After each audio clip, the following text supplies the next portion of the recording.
Sweet, sour. No, sour, sweet, done. Something like that. It's pretty funny. It's like some trick gets played on someone, but then it works out for the best, and then it's finished. It was these really short 10-second trailers for Sour Patch Kids. I don't remember that at all. Because Sour Patch Kids are not a thing where I'm from. I never even heard of them until I came here. And now I've got a bag there, I've got a bag up there, and I've got a bag in the freezer.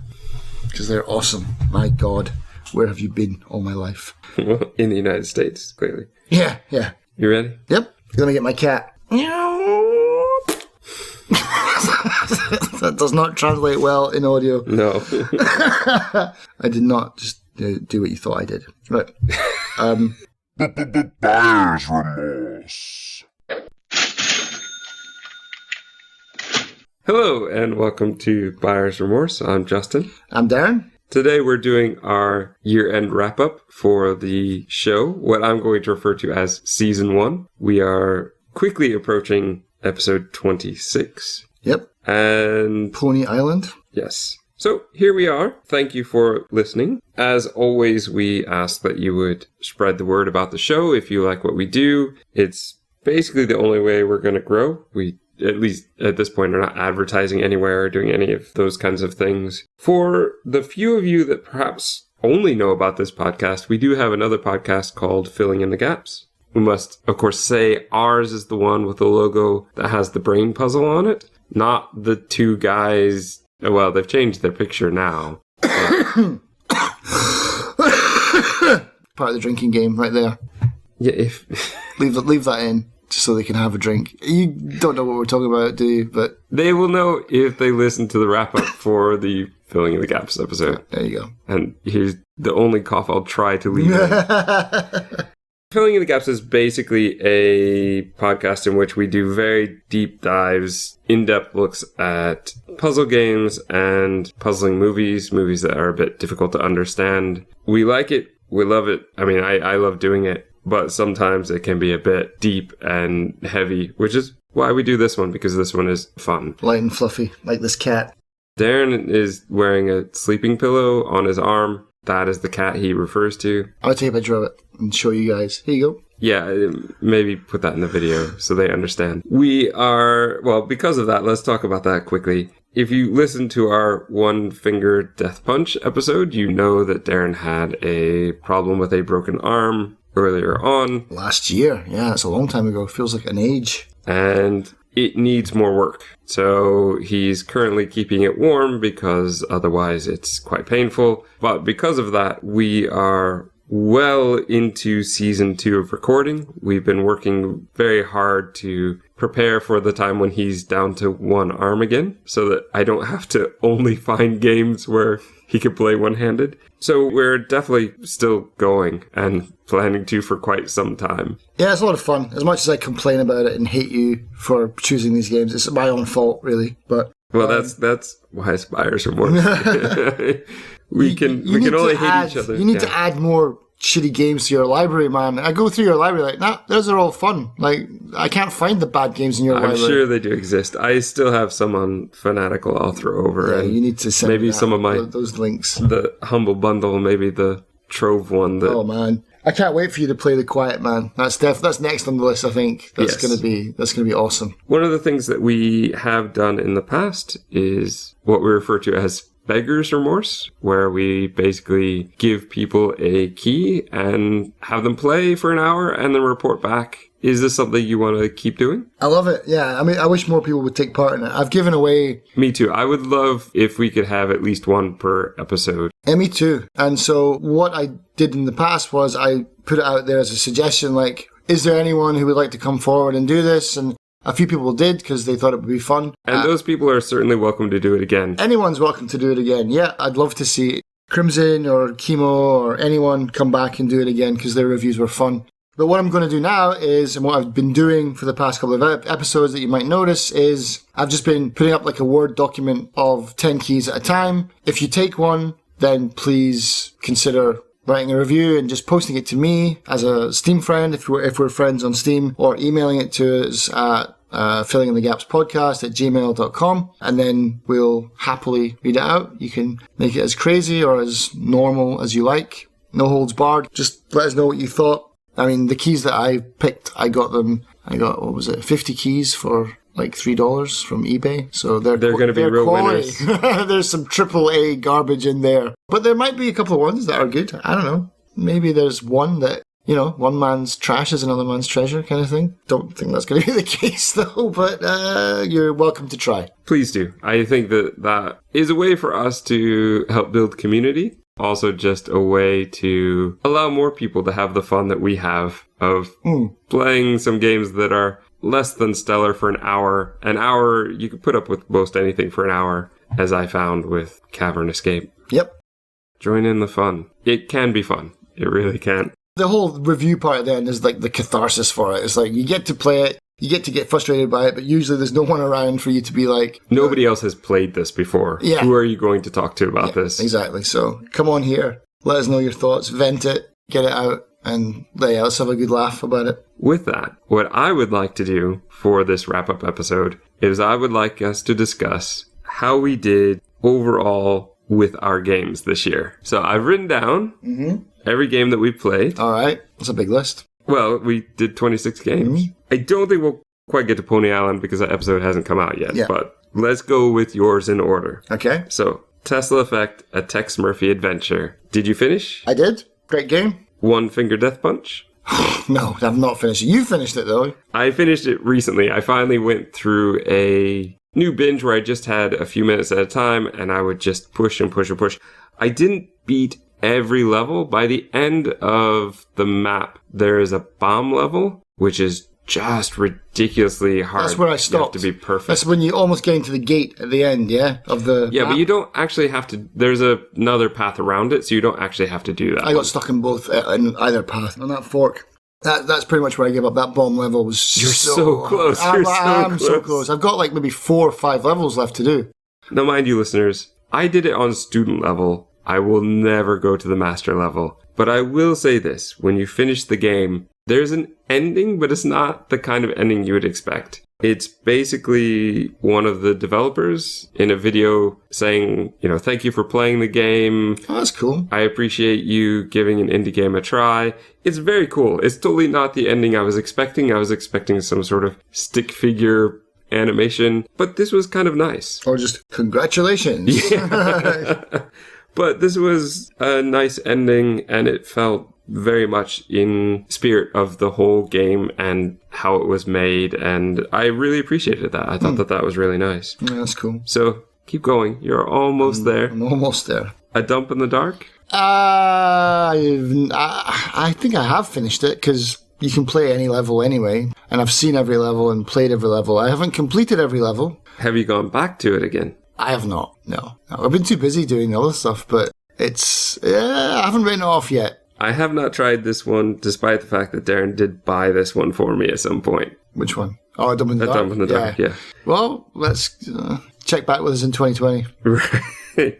Michonne, you finished already, right? Yeah, it's not a long game. 3 hours, maybe. I had very little interest in playing, even after talking about it. Did you try it, at least? Or No, because I don't own it, so I didn't really want to buy it to play. If I owned it already, I would play it, but because I didn't own it already. Yeah, we had that episode where we were like, oh, all the Telltale stuff's getting shut down. It seems like now a studio has bought the rights to those things, and they're continuing to distribute all those games, or at least the bulk of them. You can still buy Wolf Among Us. You can still buy The Walking Dead games, the Batman games.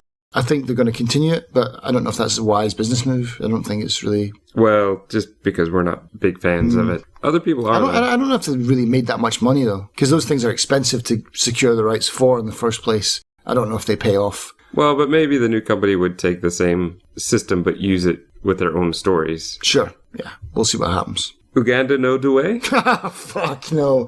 Never again. Pushover? I have not been back, but that's still a good game. It wasn't a bad hour spent. I own this one, but this is yet another one I've not touched, because this was back in the Oceans bundle, right? The never-ending Oceans bundle? Yes.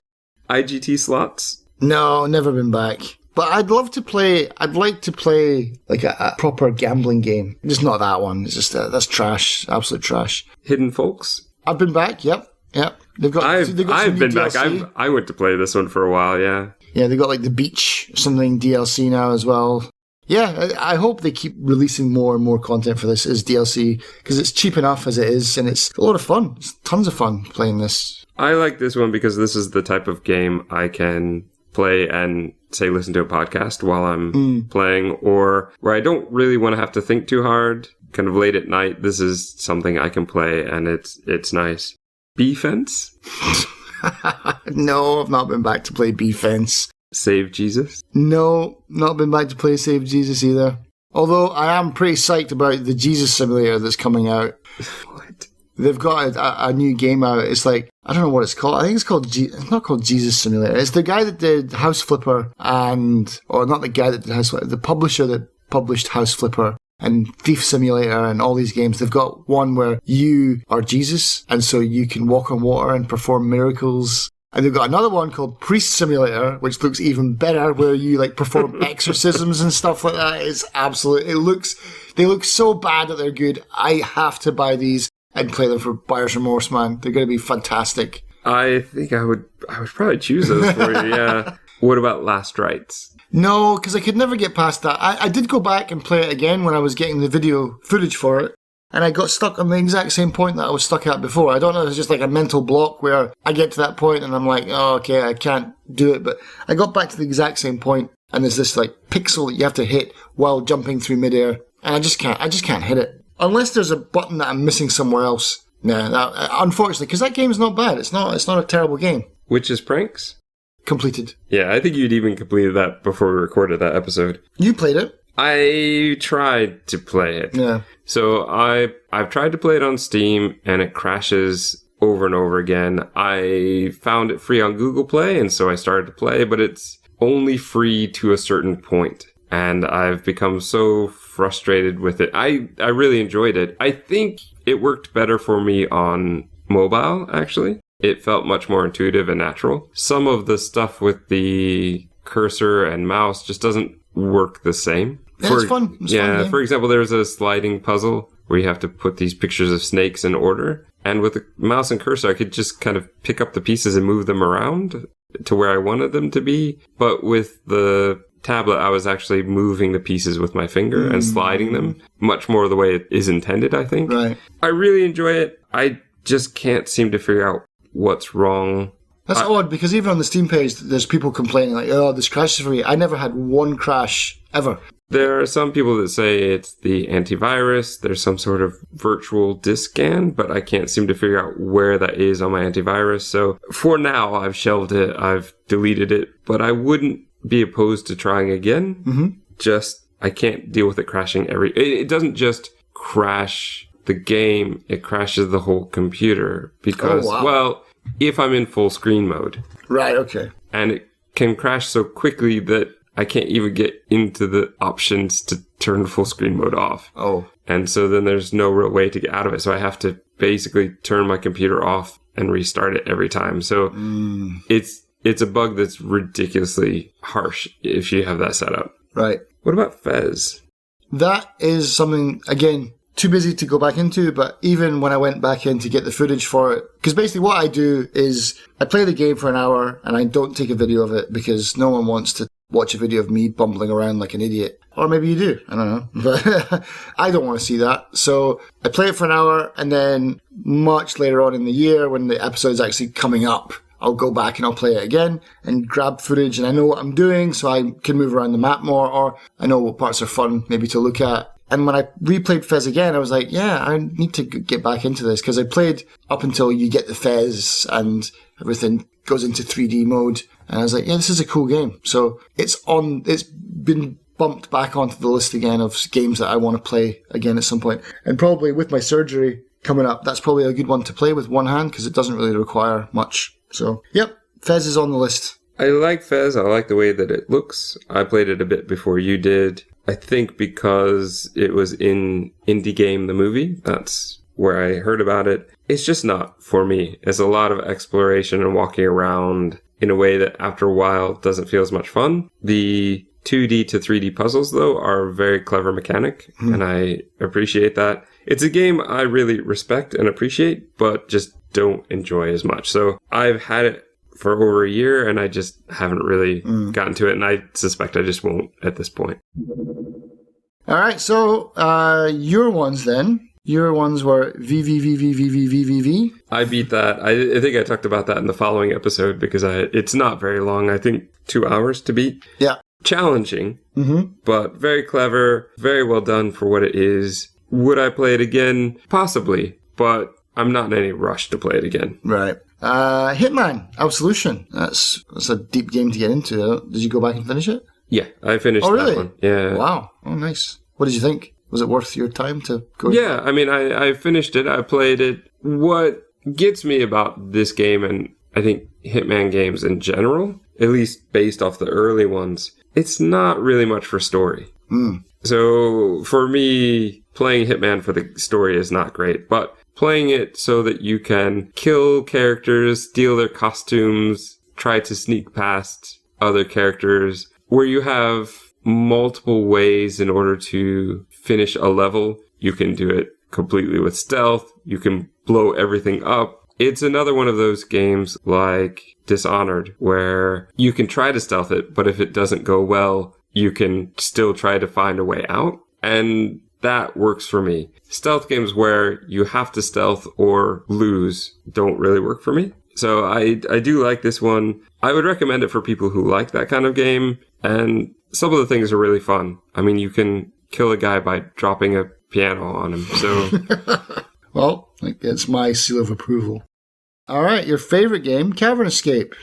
I don't even know how to say. I think I beat it. I mean, I got the screen that said you won, but I got that about 15 minutes or 20 minutes in. Yeah, after jumping from level 7 to 10. Yeah, because there are a whole bunch of levels that I can't seem to get into. I don't have any intention to go back, but I also can't seem to figure out how to delete it from my computer, so it remains on my desktop. Yeah, unfortunately, like I said before, when I get the video for these games, I gave this to you, but in the end, I had to fucking play it anyway because I got to get the video for this. So I played it, and I completed it the same as you. I completed it in 20 minutes it takes to you also had to skip levels, but I think different levels or something weird happened to yours. Yeah, I don't know. What a terrible, awful game. But not as bad. No, what am I trying to say? Nothing compared to Boob's Battleground.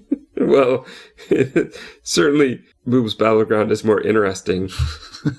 Our thus far #1 viewed Buyer's Remorse episode on YouTube. Yes. Oh, because people are just typing tits into the search engine. Well, boobs, yeah. So, yeah, I mean, in the analytics, we can see what some of the searches are coming in. And yeah, I mean, basically, we should just put boobs in every title and we're going to get 100 views as opposed to, far less. So, Buyer's Remorse, Darren and Justin played The Witness. Boobs, The Witness. We just threw it in there.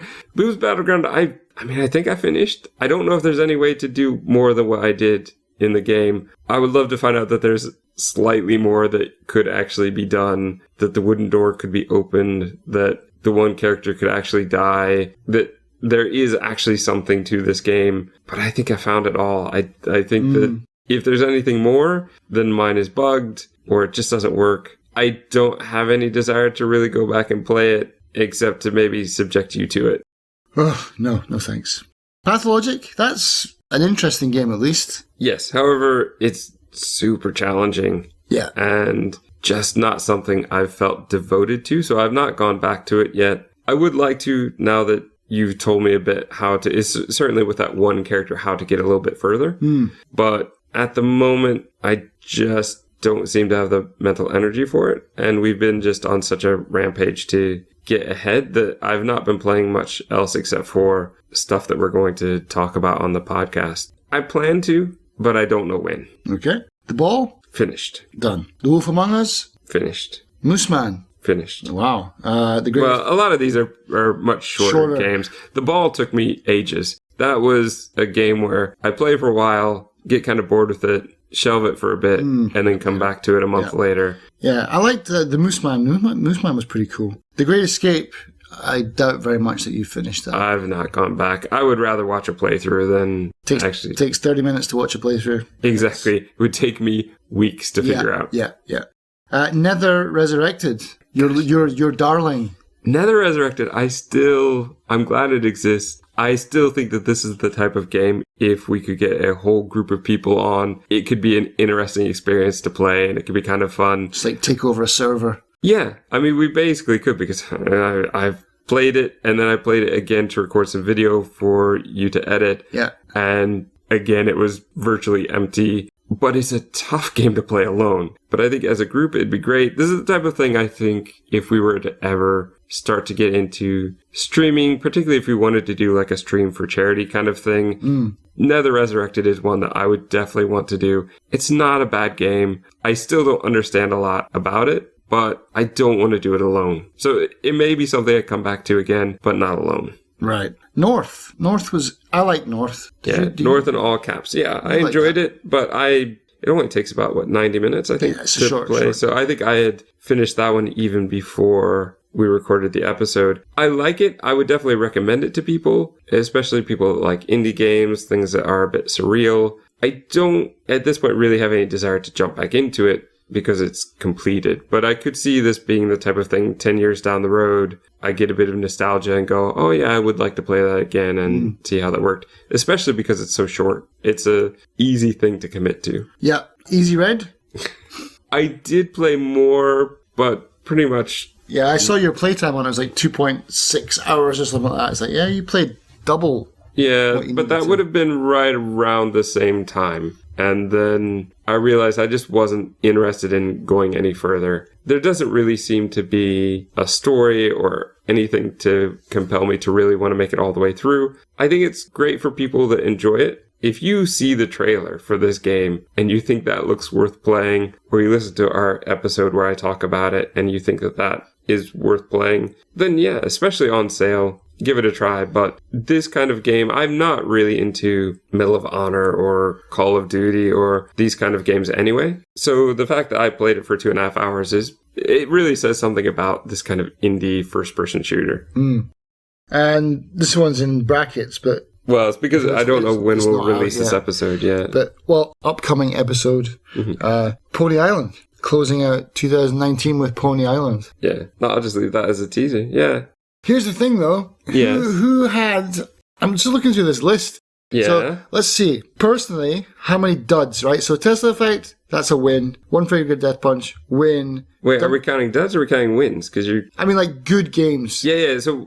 Right, but you said... Who had more duds, and now you're counting the winners with your fingers. Well, I was just like, just subtract from the other side. All right, Mr. Math, go for it. So that's 2. Dump in the Dark wasn't a dud. That was a win, I'd say. Michonne, yeah. Uganda, definitely not. Okay, so Uganda, that was terrible. Pushover, no. IGN's Thoughts, terrible. Hidden Folks, no. Defense, I didn't like it, but... So that's 3. Save Jesus... wasn't terrible. Last Rites wasn't terrible, which I got off quite light that year, man. You had about 3. I had 3. You had VVV, I think was good for you. Yeah. Hitman Absolution. Good. Not bad. Cavern Escape. Bam. There you go. Mm-hmm. The game that we'll always reference when we're talking about bad games. That's historic low. Boobs Battleground. Probably not the best. Pathologic, I guess, was good, but just pretty hard. But the first hour was a bit of a nightmare because you don't really get anywhere. The Ball was a win. I enjoyed that one. The Wolf Among Us. That was fine. Yeah. Moose Man. Fine. Good. Great Escape. Bam. That's 3. Nether Resurrected, I think you liked, but pretty impossible to play single player. Yeah. North. Easy. So we had about 3 each. Yeah, which is surprising because... I thought we would have had way more. Like 11 out of 12 was kind of the goal. So yeah. We'll have to try a bit harder on the... Yeah, you can definitely... I mean, I've got a lot of shit in my library, so you can be as rough as you want. But like I said, I struggle with your library, man, because some of them are like, oh, what's that? And then, because it's a game I've never heard of, so I'll look up on Steam and like, overwhelmingly positive. Like, oh, damn, I can't use that. Like, it's so hard to find a game for you. So basically what I did was I picked games that I thought maybe would annoy you. Right. But that I think are still good. Like, so that's why I chose The Wolf Among Us, because I know you hate Telltale with a passion, but... Well, I wouldn't say that. I don't like their games. I find them disappointing. I find the choices constantly to be giving me bad choices. But that is a good one, to be fair. That's my favourite one out of the whole lot. And I would say, so far, yeah, that would be my favourite out of the lot so far. I haven't done the Batman ones. I've heard good things about that, but... I've got them. I haven't played them yet either. But, yeah, so, all in all, a 75% win rate. I'm not even going to check your math. All right. But yeah, so there's our year in gaming, 60 minutes at a time. Yeah. Stay tuned for season 2. It's a lot of hours played. Yeah, and it's a lot of hours listened. So, listeners, thank you for joining in on the adventure. We hope you will continue into season 2, which we are already well in the process of. We're up to June, I think, already. Yeah, we're working well ahead at this point. But thank you. Yep. Spread the word, but for you that listen, thank you so much. We really appreciate it. Yep.